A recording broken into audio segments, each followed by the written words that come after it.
Y yo les voy a recordar varias cosas.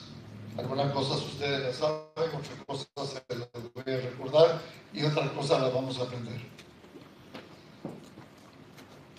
Estamos entrando a lo que se llama la Pascua y tenemos varias palabras para esto.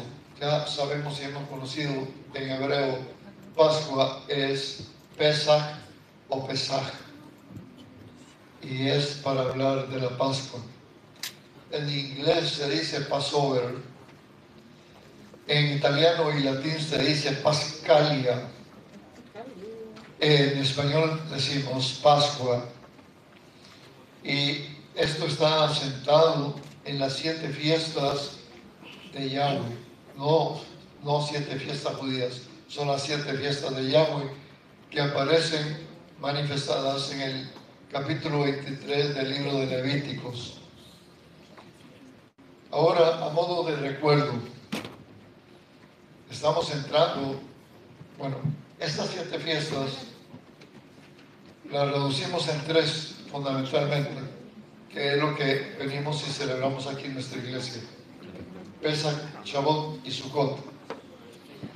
Pesach, que es Pascua, y dentro de la fiesta de Pesach está el Had Matzah o el Masorah, que es el poner los panes y levadura delante de la presencia del Señor. Está la fiesta ahí misma de Bikurim, que son las primicias, y Cristo Jesús es la primicia de la redención. Y luego estas 3 que están circunscritas en un solo nombre, Pesach, que es la Pascua del Señor. Luego está la fiesta intermedia, que es el Shavuot, o sea, el segundo Pentecostés. Y luego pasamos a las 3 últimas del año, que es Rosh Hashanah, que es el inicio del año para el pueblo judío. Está juntamente, y se le llama también el Yom Teruah, el sonido del trompetazo, y se entra a lo que se llama el Yom Kippur, que es el día del perdón, en el caso del pueblo judío. Pero en sí se llama Sukkot y es la fiesta de tabernáculos. Estos son las 7 que están diseñadas en el libro de Levíticos 23. Pero hay 2 más que se suman a todo el récord de la festividad que tiene el pueblo judío. Una es la de Hanukkah en los tiempos de diciembre y la otra es la fiesta de Adar, que es lo que sucedió en los tiempos de el rey Asuero y la reina Esther cuando Israel estuvo allá en Babilonia. Pero estas 2 fiestas son 2 propiamente de ellos. Pero nosotros hemos de llevar el récord, y de esas 7 que están ahí, 3 marcan fundamentalmente porque esas 3 pertenecen al tiempo del nuevo pacto. Esto de Pesach, de Shavuot y Sukkot tiene que ver con la primera venida de Cristo Jesús y el envío de su Santo Espíritu y la espera que tenemos todos en el regreso del Señor. Esta fiesta de Pesach se celebra en el primer mes del año judío, del año religioso, que es Nisan. No es la celebración del año nuevo judío, que esto es el Tisri, que es el 30 de septiembre. Recordemos que ellos tienen 2 calendarios, el calendario civil y el calendario judío.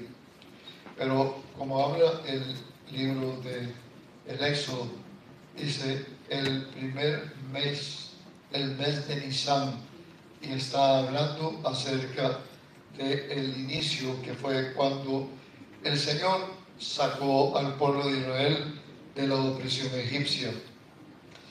Y ahí es donde se comienza a hablar de un cordero sacrificado.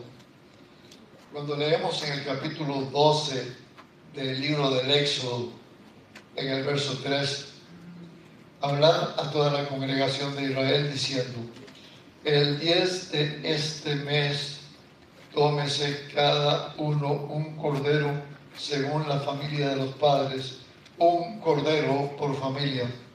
Más adelante enseña el Señor de que si la familia es chiquita, si hay solamente un miembro, dos miembros que se unieran, dos familias o más, para que celebraran Pesaj. Y esto lo tenían que hacer. Ahora, es importante que esto se marca. ¿Qué día determinó el Señor que se iniciara esta fiesta? El día 10. El día 10 de Nisan. Ahora el Señor dijo esto: van a tomar un corderito y lo van a apartar y lo meten a su casa. Y lo van a tener guardado por 4 días. Para que el día 14 de Nisan lo puedan sacrificar, lo puedan ofrecer, y entonces podrán usar la sangre de ese cordero con que van a consagrar y van a marcar los dinteles de las puertas, que eran como los dos postes de entrada, las jambas y el dintel arriba superior. Eran 3 partes donde ellos tenían que pasar la sangre de esos corderos que ellos iban a sacrificar.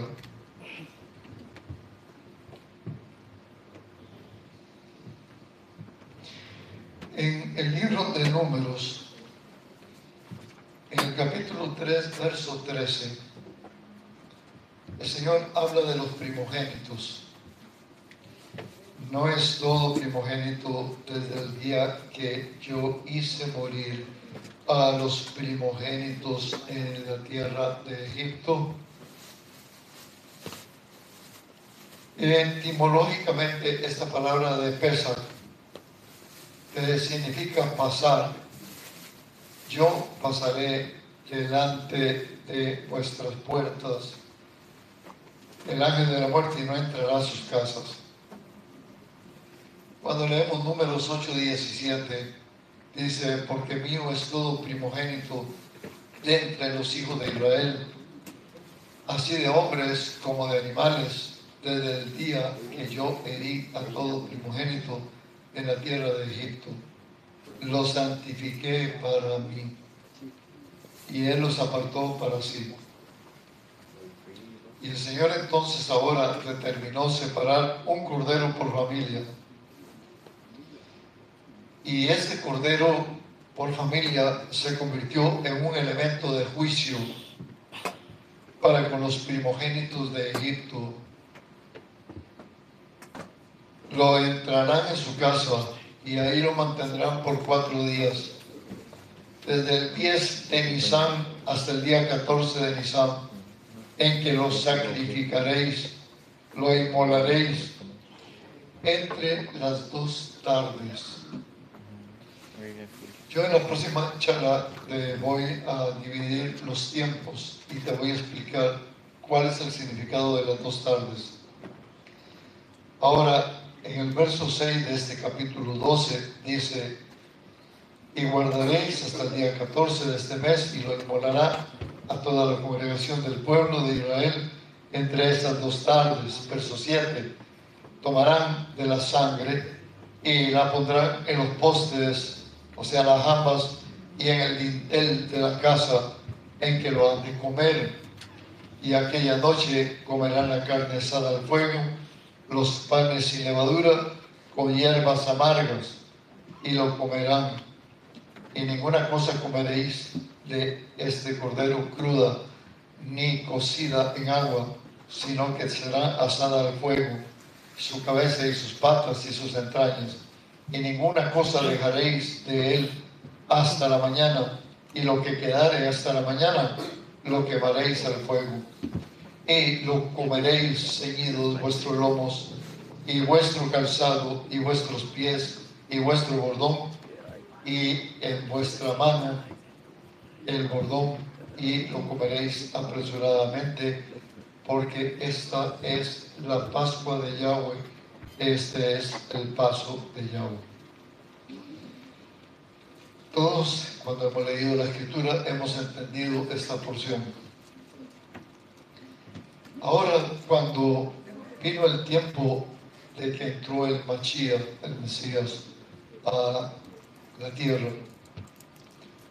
Cuando él se apareció antes de iniciar el ministerio, Juan Bautista lo vio cuando él se acercó y dijo en el Evangelio de Juan capítulo 1, verso 26 al 29, porque Juan Bautista estaba en un lugar del Jordán que se llamaba Betábara y él estaba ahí bautizando a la gente. Y él comenzó a decir: vendrá uno después de mí, quien es antes de mí, del cual yo no soy digno de desatar la correa del calzado de su zapato. Y dice en el verso 29 del primero de Juan, o sea, el capítulo 1 del Evangelio de Juan, verso 29. Al día siguiente, Juan Bautista vio que se acercaba Yahshua y que venía hacia él. Y cuando venía hacia él, él gritó a gran voz y dijo: he aquí el Cordero de Dios que quita el pecado del mundo. Y esta exclamación profética anunciaba sobre el Mashiach, sobre el Mesías, Yahshua, quien era el Cordero de Dios, destinado para el sacrificio. Vamos a ver, allá en el libro del Éxodo, cuando sucedió para la salida del pueblo de Egipto, vamos a recordar que hubo 10 plagas que el Señor plantó sobre la tierra de Egipto. La 10ª plaga, ¿sobre qué fue? La muerte de los primogénitos. ¿Y dónde nació esto? Del corazón de Faraón, porque el corazón de Faraón dijo que él iba a eliminar, comenzando por el primogénito de Moisés. Y Moisés dijo: esto se va a revertir. Y no va a ser mi primogénito, sino el primogénito de Faraón, el que va a padecer, y todos los primogénitos. Y vino una sentencia de juicio. Ahora el Señor determinó un día y dijo: bueno, hoy es el tiempo, tomen un cordero o tomen un cabrito y lo van a guardar por 4 días. Y al 4.º día entonces lo sacrificarán y la sangre la usarán para untar los dinteles y la jamba de la puerta. Y así el ángel de la muerte pasará de largo. Y por eso se llama el Pesach, que es pasar adelante. Ahora, en el caso del nuevo pacto, cuando nosotros leemos el Evangelio de Juan, capítulo 3, verso 17-18, dice: para esto vino el Hijo de Dios, su Hijo, vino al mundo, no para condenar al mundo, sino para que el mundo sea salvo por él. El que en él cree no es condenado, pero el que no cree ya ha sido condenado por no haber creído en el unigénito Hijo de Dios, y se convirtió en una sentencia. En Juan 1:29 te habla del cordero, pero hay una palabra en hebreo para cordero en Juan 1:29 que se dice amnos, amnos, A-M-N-O-S, amnos. Este es el cordero para el sacrificio. Pero luego nos encontramos nosotros en Apocalipsis capítulo 5, verso del 6 al 10, en que ya no lo llama amnos, sino arnión. Es un cambio porque arnión quiere decir el cordero que fue inmolado. Cuando leemos Apocalipsis capítulo 12, verso 11, habla de la sangre del cordero y nos habla de la sangre de arnión. Y ese cordero será el que va a venir con ira, porque se convertirá en juicio. En Apocalipsis 6:16 dice lo que aquellos que se van a esconder cuando estén pasando todos los juicios. Cuando está hablando ahí de los sellos, a la altura del verso 16, los que están ahí, reyes, pueblos, los magnates de la tierra, ellos gritarán en las cuevas y ellos van a decir a los montes: caed sobre nosotros, oh montes, y vosotras peñas, venid sobre nosotros y escondednos del rostro de aquel que está sentado sobre el trono y de la ira de Arnión, sí, que es la del Cordero. Pero no es el Cordero cuando lo vio Juan Bautista. Cuando Juan Bautista lo vio que se acercaba, dijo: he ahí el Amnón de Dios. El Amnón de Dios. No dijo Arnión. Amnos. Y esto es el Cordero que iba a ser puesto para el sacrificio. Ahora fíjate, el Cordero Pascual fue escondido por 4 días. En el día de Nisan lo tenían que tomar y venir y esconderlo y guardarlo en la casa y prepararlo para esa obra. Los corderos tenían que ser evaluados y examinados, y los corderos no podían estar con defectos, tenían que ser limpios, porque era lo que se iba a presentar delante de Yahweh. Y yo más adelante les voy a hablar sobre la limpieza del cordero. Pero solamente vamos a recordar que por 4 días tenía que ser guardado. Ahora, ellos lo iban a guardar en la casa de ellos, donde iba a ser sacrificado el cordero. En el caso de Yahshua, cuando él entró triunfante a Jerusalén, que él bajó por la calzada del Monte de los Olivos y llegó hasta la explanizada del templo, donde votó a los cambistas que estaban en los atrios del templo y que dijo: no convirtáis la casa de mi padre, que es casa de oración, en cueva de ladrones. A partir de ese día contamos 4 días y Yahshua fue escondido. Y él llegó hasta su casa, que es la casa de Dios, que era el templo. Ahora, Yahshua, durante esos 4 días, él estuvo apartado de las multitudes. Ya las multitudes no caminaban con él. Él se aportó al Monte de los Olivos, pasó en oración, pero él venía por las mañanas a la explanizada del templo y ahí impartía la enseñanza. Fue cuando trajo también la enseñanza de Juan 10 sobre el buen pastor, pero solamente lo que él hizo. No hizo sanidades, no ministró a nadie, solamente enseñó, y fue muy poquito en las mañanas de cada día, y él se retiraba y se fue en oración porque estaba guardado, y fue guardado por 4 días.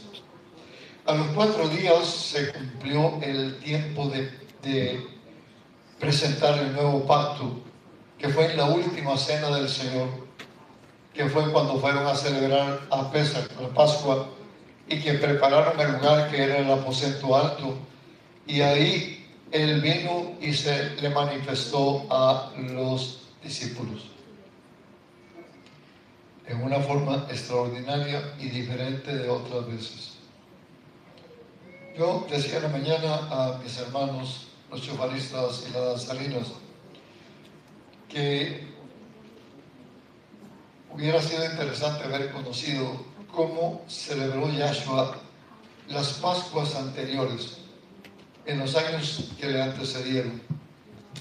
Fue muy diferente de la Pascua de la última cena. En las Pascuas que les antecedieron, pues ellos hicieron y caminaron conforme a todo lo que el Éxodo enseñó, y ellos compartían en la cena. La comida es algo especial donde se comparte amistad. No es un lugar para engullir alimentos como las vaquitas cuando le dan de comer el pasto, para llenarnos la barriga de todo lo que aparezca. Eso no tiene sentido. Cuando nos juntamos a la mesa es porque vamos a compartir el pan y la amistad. Y eso es algo muy poderoso. Cuando no se tiene entendimiento de esto, lo que tenemos son trifulcas en lo que celebramos los alimentos en una comida. No es sano, y esto se lo digo a ustedes que tienen también familia o amistades, cuando ustedes se sienten juntos a la mesa a compartir el pan, no es sano juntarse a conversar de problemas y de situaciones. En tiempo pasado, hace ya mucho tiempo de eso, cuando alguien nos invitaba a comer o a un desayuno, ahí nos sentábamos y el propósito de esa persona que nos invitaban era comenzar a contar sus problemas. O sea, el desayuno o el almuerzo o la cena se convertían en una administración. Eso es algo insano. Eso no sirve. Uno invita a una persona para compartir con esa persona. Y es un deleite compartir con la persona.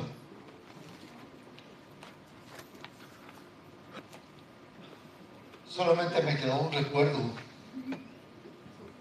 de los monjes de la Cartuja, cuando ellos comían por aparte su comida y era compartir yo con yo y con nadie más. Y como haciéndose el perro bravo con los alimentos que le ponían en la mesa. Y resulta y sucede que muchas veces suceden esas cosas y no sirven.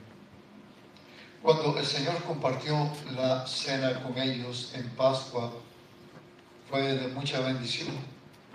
Y la última cena que Él tenía reservada fue la cena donde Él estableció el nuevo pacto. Y fue algo que ellos todavía no se comían y no lo podían entender. Ahora, cuando leemos nosotros aquí en el capítulo 12 del Éxodo, verso 5, dice que el animal será sin defecto, sin mancha, y tenía que ser tiernito, de 1 año lo tomaréis de las ovejas o de las cabras, y así lo presentaréis. Hay una diferencia entre el nacimiento de una persona en el mundo, que llamamos el nacimiento natural, y el nacimiento de un creyente. Hay una diferencia grande entre el nacido natural y el nacido espiritual. En la historia bíblica nosotros vemos algo muy, muy importante, que el natural le dio espacio a que pasara el espiritual. Y de esa forma vemos, no importa las circunstancias, pero el hecho así sucedió. Caín tuvo que cederle el paso a Abel. Cuando leemos la historia en Génesis 4, 1 y 18. En el caso de Isaac, Ismael tuvo que cederle el espacio a Isaac, porque primero nació Ismael, pero Ismael no estaba legitimado del matrimonio de Abraham y Sara, y tuvo que darle paso al hijo que nació, el hijo de la promesa, y tuvo que darle el espacio a Isaac. Y hasta el día de hoy hay una revoltura con los árabes cuando ellos hablan acerca de Ismael y cuando ellos hablan del primogénito. Cuando leemos esta historia en el libro de Génesis capítulo 16, verso del 1 al 11, y el capítulo 1, digo verso del 11 al 12 y el verso 15. Luego tenemos la otra historia, la historia de Esaú y de Jacob. Esaú era el primogénito, pero por las circunstancias tuvo que ceder y dio el paso a Jacob. Y Esaú en lo natural fue el primogénito, pero Jacob en lo espiritual se convertiría en el primogénito de Dios. Cuando leemos esto en Romanos capítulo 9 y verso del 8 al 13, Pablo lo expresa muy bien, muy claro. Con el primer nacimiento natural, todos hemos nacido pecadores. Las personas que no tienen entendimiento, cuando está un bebito, dicen, ay, qué lindo, tenemos un hijito de Dios. Si uno le dice a esa mamá o a ese papá, bueno, pero resulta que todavía no es hijito de Dios, te van a pegar, no van a aguantar eso. No, ¿cómo que no es un hijito de Dios? No, no es un hijo de Dios. Él naturalmente ha nacido, está en la perspectiva de llegar a ser hijo, pero todavía no lo es. Cuando se nace naturalmente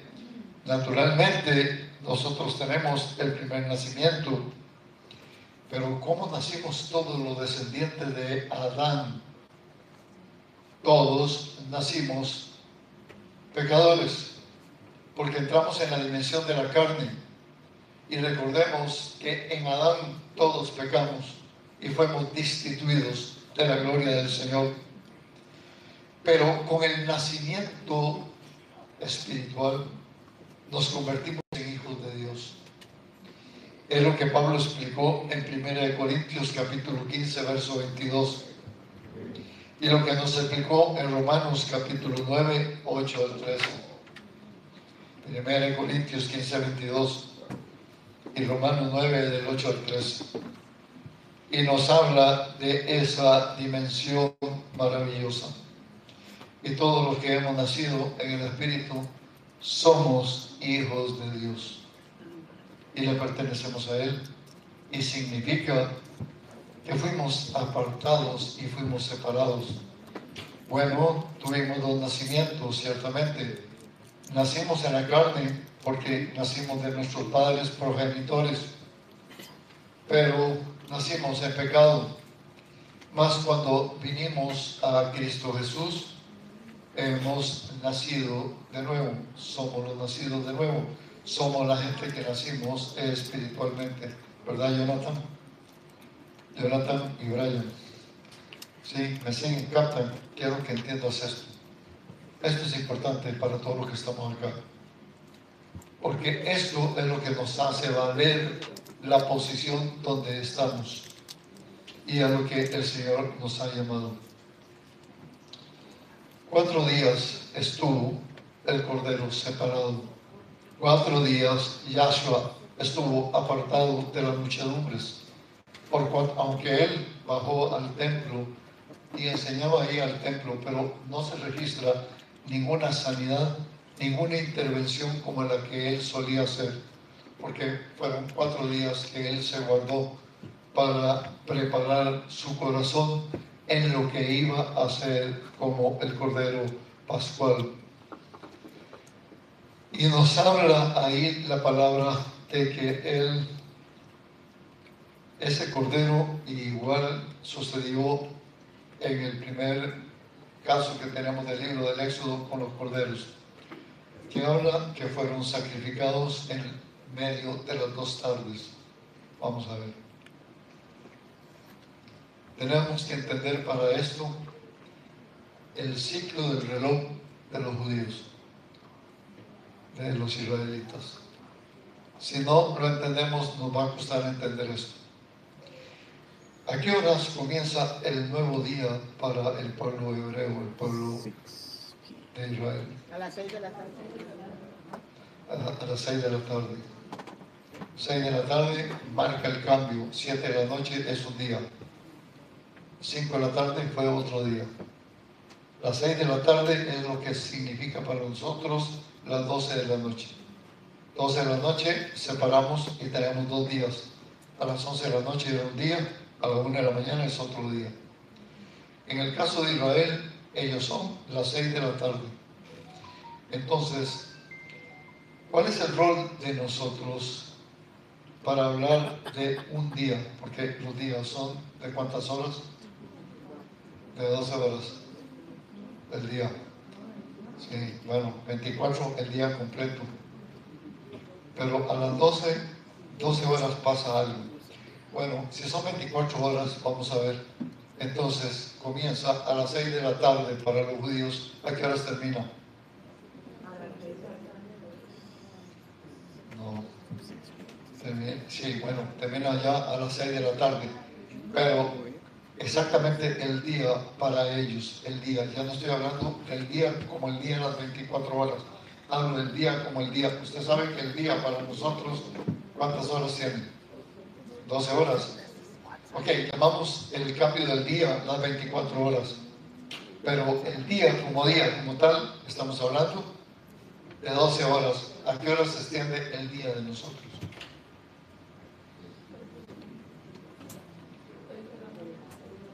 De 6 de la mañana a 6 de la tarde tenemos 12 horas. Bueno, muy bien. En el caso del pueblo judío, ellos dividen también el tiempo. Recordemos que ellos van de 6 a 6. Nosotros vamos de 12 a 12. Ahora, cuando en el caso de los judíos se inicia temprano en la mañana del día, aunque ya llevamos el día encaminado, pero a las 6 de la mañana comienza la hora sol del día. ¿Dónde termina?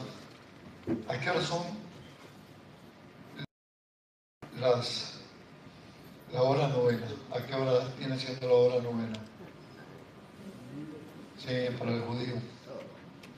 Si a las 6 de la mañana, que es hora sol del día que inicia, porque esto vamos a tener presente lo que pasó con Yahshua cuando él fue crucificado. ¿A qué hora lo llevaron a él a hacer el juicio?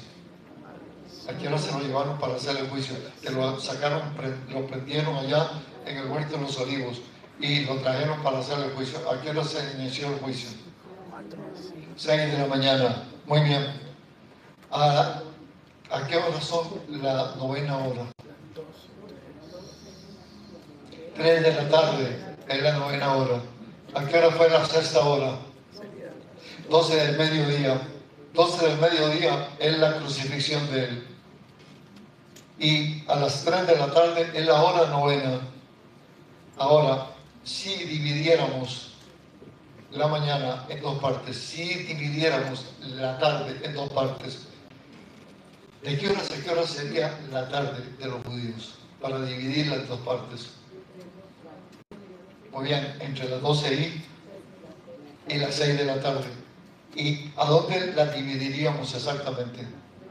A las 3 de la tarde.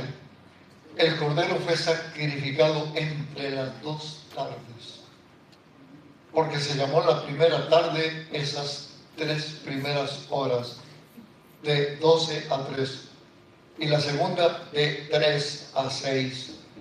Entre las dos tardes, él fue cuando entregó su vida. ¿Quién le dio muerte al Señor? Nadie. Nadie le dio muerte al Señor. ¿Quién mató al Señor? Este subió solo a los otros. ¿Quién le dio muerte al Señor?